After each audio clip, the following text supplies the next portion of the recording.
Mae'r Beibl yn sôn wrth gwrs am dŵr yn torri sychad. Ydyn ni gyd yn gwybod am y profiad hwnnw fod yn sychedig. A i ddweud y gwir, does ddim byd ond dŵr glân croew yn bodloni'r adag honno. Ond mae'r sychad yn dod yn ôl, a be mae'r Beibl yn dweud ydy bod gair Duw, gair Iesu Grist a gair yr ysbryd glân fel dŵr sy'n torri sychad am byth. Dydy rhywun ddim yn sychedu ar ei ôl o.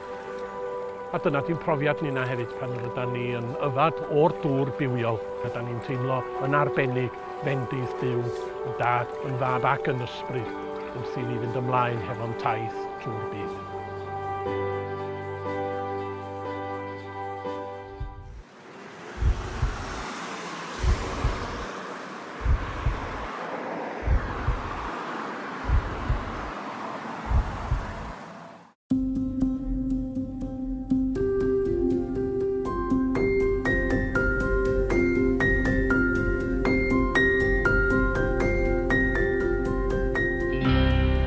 Wel i mi'r hyn ydy addoliad, ydy cyfle i ddod ger bron Dduw i fynegu diolchgarwch, i fynegu cyffes ac eriolaeth. Mae addoliad wrth gwrs yn fwy na gwasanaeth, mae e'n fwy na'r cyfarfod, mae e'n ffordd o fyw. Wel, mae yna sawl gair yn cael ei ddefnyddio yn y Testament Newydd am addoliad. Ond mae yna un gair yn arbennig dwi'n hoff ohono fo, sef y gair proskuneo. Ac ystyr y gair yna ydy cusanu tuag at. I mi mae hwnna'n disgrifio beth ydy addoliad. Mae o'n mynegu yn cariad ni at Dduw. Mae addoliad yn fodd i agosau at Dduw, yn fodd mewn ffordd i mi dalu gwrogaeth neu talu teyrnged i'r un sydd yn ynghynnal i, i'r un sydd wedi creu y byd, i'r un sy'n gofalu amdanau o ddydd i ddydd. Be ydy addoliad ydy bod ni'n rhoi yn bywyda yn aberth byw, sanctaidd a chymeradwy, mae Paul yn dweud yn Rhufeiniau 12, fel diolchgarwch ac fel gwasanaeth i Dduw. Mae bob dim i fod yn addoliad. Yr foment cyntaf da ni'n codi boed o'n 6 gloch o fore neu 12 yn y pnawn i tan da ni'n mynd i gwely. Ond da ni'n dod at yn gilydd ar y Sul wedyn i addoli oherwydd bod gynnon ni isio mynegu y cariad yma at Dduw, a hefyd bod yn agored i ddylanwad yr ysbryd glân yn bywydau. Felly addoliad ydy diolch am gael bod efo rhywun arall ym mhresenoldeb Duw, i dreulio amser hefo'n gilydd ac i dreulio amser efo Duw. A bod yna rhywbeth arbennig bod y gofod yna yn cael ei roi. Mae'n siŵr bod gwasanaeth mewn ffordd yn debyg i garej petrol ar daith bywyd. Da chi'n mynd i'r oedfa a da chi'n cael tanwydd ysbrydol sydd yn eich galluogi chi i fyw fel Cristnogion, y weddill yr wythnos. Mae o'n elfen o fwynhau bod yn presenoldeb Duw, a mae'n bwysig cael yr amser yna i fwynhau, ond hefyd yr elfen yna o ddirnad, mae'n debyg, be dyn ni'n neud, be sy'n bwysig i fi fel unigolyn sy'n dilyn Iesu Grist, ond be sy'n bwysig i ni fel criw o bobl sydd wedi cyfarfod yn lle bynnag yda ni.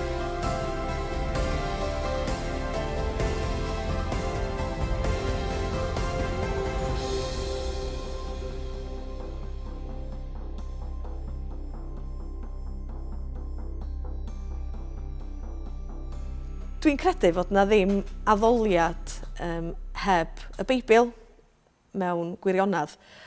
Dim bod hynny yn deud bod rhaid i'r addoliad i gyd fod yn darlleniad neu bod o i gyd yn cyd-darllen y Beibl, ond bod y negas neu'r thema neu bregafedd bynnag fydd yn dod â'r addoliad yna at ei gilydd, mae wedi wreiddio yn y Beibl.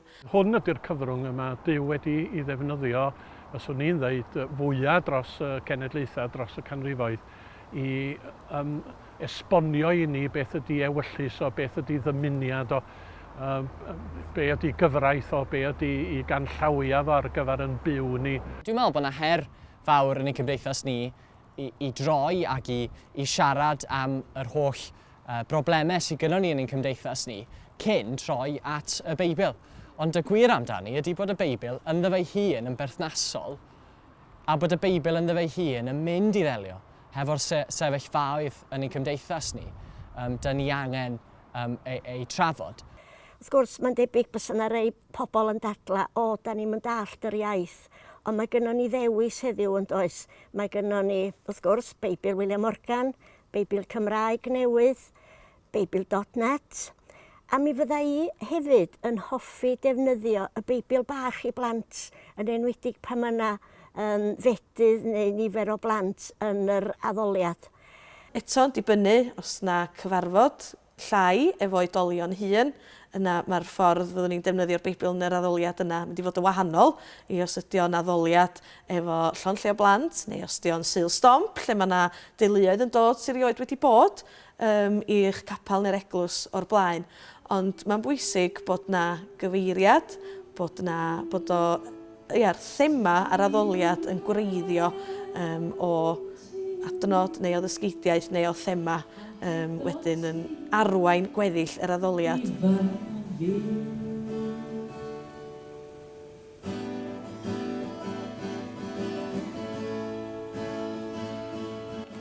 Dwi'n bod hi'n bwysig bod ni'n canu ysgrythyr. Mae o'n ffordd dda o ddysgu'r ysgrythyr ac o fyfyrio hefyd.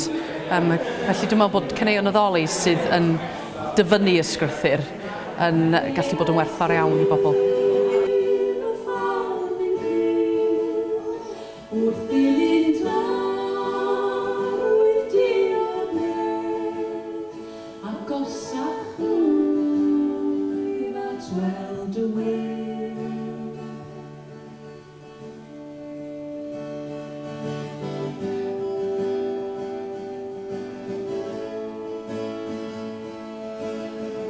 Wel, dwi'n bersonol yn credu bod hi'n bwysig bod addoliad yn adlewyrchu y diwylliant yr ydyn ni'n byw yno fo. Ac pan oeddwn i'n swyddog ieuenctid efo'r annibynwyr flynyddoedd yn ôl wan, mi gyhoeddes i lyfryn bach o'r enw Iddo Ef o ganeuon newydd, a dwi wedi gwneud llyfrynau ar ôl hynny hefyd. Oherwydd mod i'n teimlo, mor gyfoethog ydy'n hemynyddiaeth ni ag yn y blaen, na ddylen ni fod yn gaeth i hynny, ond bod rhaid i ni ddysgu mynegu yn perthynas a'n cariad, a'n haddoliad, mewn ffordd sy'n berthnasol i'n diwylliant ni. Ac felly mor wych ydy'r organ wedi bod yng ngorffennol yn capelu ni, heddiw dwi'n credu y dylen ni fod yn fwy agored i ddefnyddio grŵp, gitars, synth, piano ac yn y blaen, oherwydd mae o'n nes at yn diwylliant ni heddiw.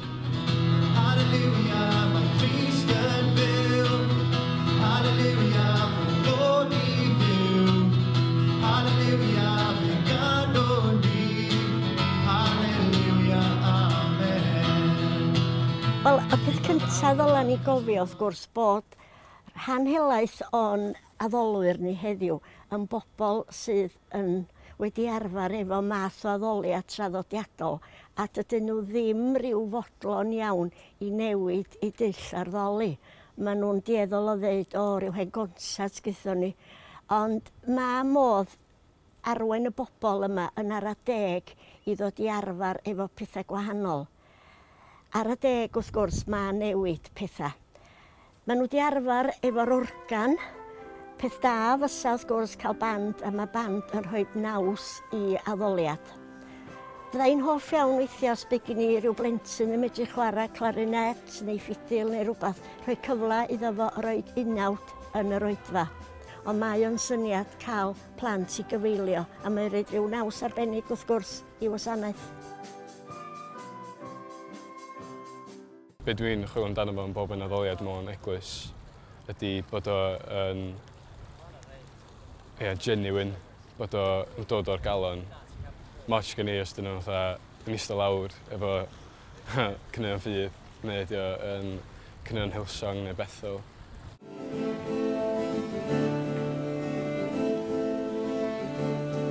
Ac eiddo'r unethol y gofod am Bethel. Dwi'n hoffi defnyddio lawn gwerin yn fy mynau i, oherwydd Maen nhw wedi para trwy blynyddoedd, a dyna di gwerth nhw. Maen nhw'n ganadwy, mae pobl yn ei nabod nhw'n barod, maen nhw'n hoffi nhw'n barod, mae modd harmoneiddio, morio canu nhw. Does dim eisiau dysgu nhw, does dim eisiau band i'w cynnal nhw, fedrwch chi wneud o'n ddigyfeiliant llwyr. Ac maen nhw'n hawdd i osod lyric arnyn nhw hefyd. Maen nhw wedi cynllunio at hynny, felly dwi'n meddwl bod hynny yn rhodd.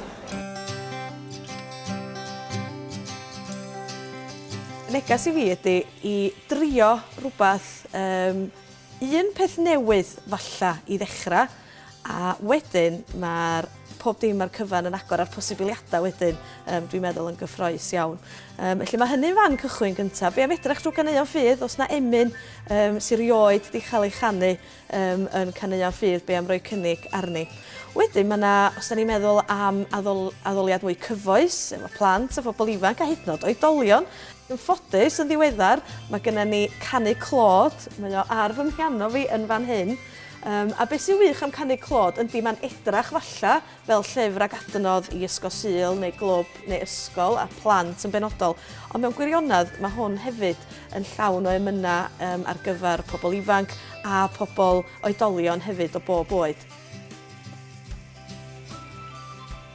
Mae'n gallu bod yn anodd o ran mae traddodiad yn ddwfn yn llawer ohona ni, a mae unrhyw newid yn gwneud i ni deimlo yn anghyffyrddus. Ond dwi'n credu fod o'n bwysig bod ni fel eglwysi yn ystyried dull modern a fwy cyfoes o ganu, oherwydd i fod o yn tynnu pobl i mewn. Yn ein profiad ni erbyn hyn yn y bore, mae ganddo ni fand mawl, nid un person wrth y lliw yn gerddorol, nifer o offerynnau yn cael ei defnyddio, ac yna mae ganddo ni rywun yn arwain yr addoliad, sydd yn golygu fod y nifer o bobl sydd yn rhan o drefnu a dewis y caneuon a chyfeilio wedi ehangu. Swn i'n deud na un peth arall fyddwn ni'n deud am y berthynas rhwng y nemynyddiaeth traddodiadol ni a chaneuon newydd ydy. Mae'n hemynau traddodiadol ni yn tueddu sôn am Dduw, i ddisgrifio Duw, a does na ddim byd o'i le ar hynny. Mae'r emynau cyfoes yn sôn fwy am gyfarch Duw, addoli Duw, am y gair maen nhw ddefnyddio'n Saesneg ydy encounter, ynde, cyfarfod hefo Duw. A swn i wrth y modd petai ni'n gallu ymlacio fel mae'r rhai traddodiadau penticostalaidd a charismataidd heddiw, yn bod ni'n gallu rhoi y dwylo i fyny yn yr awyr, yn bod ni'n gallu curo dwylo i'r arglwydd, yn bod ni'n gallu bloeddio. Mae'r salmau'n sôn am y pethau yma i gyd, ond rhywsut, da ni wedi mynd yr rhy sidet, da ni wedi mynd yr rhy barchus, ac felly da ni'n mynd trwy'r ddefod o addoli, heb falle addoli go iawn.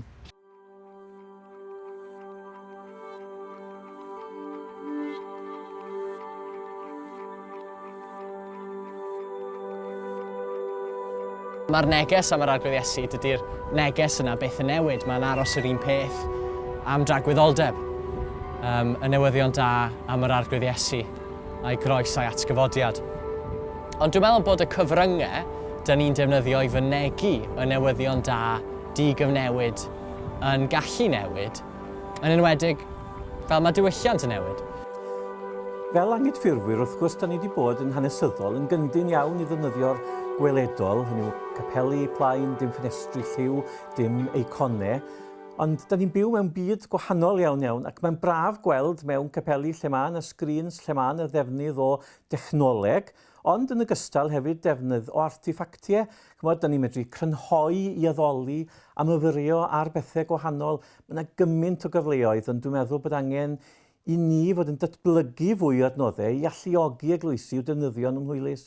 Mae'r cyfryngau gweledol yn cael ei defnyddio i ganiatáu i ni gael addoliad mwy real, mwy byw, mwy effeithiol. Yn y traddodiad ymneilltuol ni, sut da ni'n dod â hyn i mewn? Rhai ffurf ydy hefo technoleg newydd, da ni'n gallu chwarae caneuon, da ni'n gallu dangos fideos, allwn ni ddefnyddio lluniau clasurol, celfyddydol, Cristnogol, allwn ni greu fideo sydd yn dangos lluniau hefo cerddoriaeth arbennig yn y cefndir. A peth arall dwi wedi drio hefyd ydy chwarae ffilm.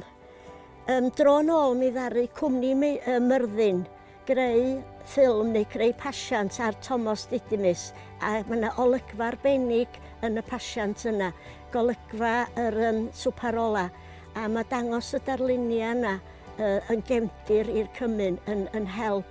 Un peth da ni wedi bod yn archwilio hefo rhai o'r aelodau acw sydd hefo doniau darluniadol a celfyddydol ydy sut y gallwn ni gyfleu damhegion a straeon Beiblaidd drwy ddefnyddio darluniau. A mae un o'r aelodau'n gwneud cartwnau. A dwi'n gobeithio yn ystod y mis nesaf bydd o wedi darlunio un o ddamhegion Iesu ar ffurf cartwnau. Ac yna yn yr oedfa yn y bore bydd o yn cyflwyno yr ddameg honno. Da ni wedyn yn cyfuno hefyd y gerddoriaeth efo delwedda ar adega, defnyddio cerddoriaeth glasurol, cerddoriaeth i osod y mwyd fel fysa ni'n deud, a wedyn mae lluniau neu weithio darluniau, ffotograffa, efo ambell adnod ar gyfer cyfnod mwy tawel am y fyrgar lle mae pobl falle yn cael cyfnod i fyfyrio ar eu pennau hunan cyn bod ni'n dod nôl wedyn i wneud rhywbeth fel grŵp. Wedyn mae'r posibiliadau yna byddwch yn ddewr.